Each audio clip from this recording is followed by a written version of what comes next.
आजचा युवा वर्ग कदाचित विचारही करू शकत नाही, सर्वांच्याच विचाराच्या पलीकडची ही घटना आहे।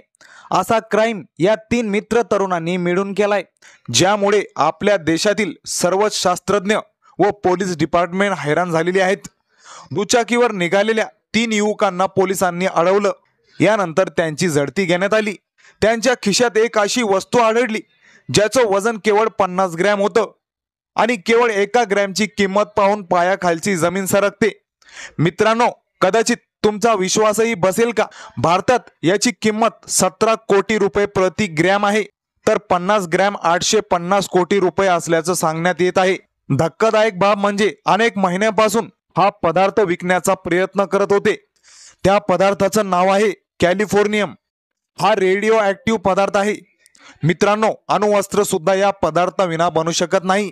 कॅलिफोर्नियमचा उपयोग अणुभट्ट्यांपासून अणुऊर्जा निर्मितीसाठी, जमिनीतील तेल शोधण्यासाठी व मेंदूच्या कर्करोगासारख्या अनेक गंभीर आजारावर उपचार करण्यासाठी केला जातो।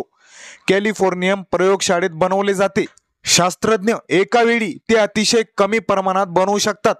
जगातील फक्त संयुक्त राज्य अमेरिका आणि रशिया, मुख्यतः या 2च देशांच्या परमाणु अनुसंधान प्रयोगशाळेत याची निर्मिती होते। हा पदार्थ बनवण्यासाठी शास्त्रज्ञांना 3 वर्षांची अपार मेहनत लागते। अशा परिस्थितीत याची किंमत खूपच जास्त आहे।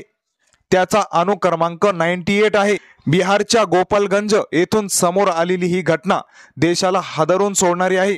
घडलं असं की हे तिघेही तरुण काही महिन्यापासून हा पदार्थ विकण्यासाठी धडपड करत होते, पण त्यांना ग्राहक मिळत नव्हतं।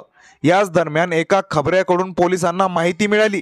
पोलिसांनी गुप्त माहितीच्या आधारे कारवाई करत त्यांचा शोध घेण्यास सुरुवात केली, तर माहिती समोर आली की तिघेही तस्कर कुशीनगरहून गोपालगंजकडे दुचाकीवरून येत आहे। चोरीच्या आरोपात शिक्षा भोगत असलेल्या एका कैद्याच्या माध्यमातून त्यांना ही वस्तू विकायची होती। Bihar STF special operation group आणि कुचायकोट पोलीस स्टेशन यांनी संयुक्त कारवाईत तरुणाकडून 50 ग्रॅम कॅलिफोर्नियम जप्त केला। या मौल्यवान पदार्थाची तस्करी करताना 3 तरुणांना अटक करण्यात आलं। हा पदार्थ हाताळण्यासाठी आणि पुढील तपासासाठी न्यायवैद्यक विज्ञान प्रयोगशाळेच्या विशेष पथकाला पाचारण करण्यात आलं। अणुऊर्जा विभागालाही कळविण्यात आलं। IIT मद्रासमध्ये या पदार्थाची चाचणी घेण्यात आली।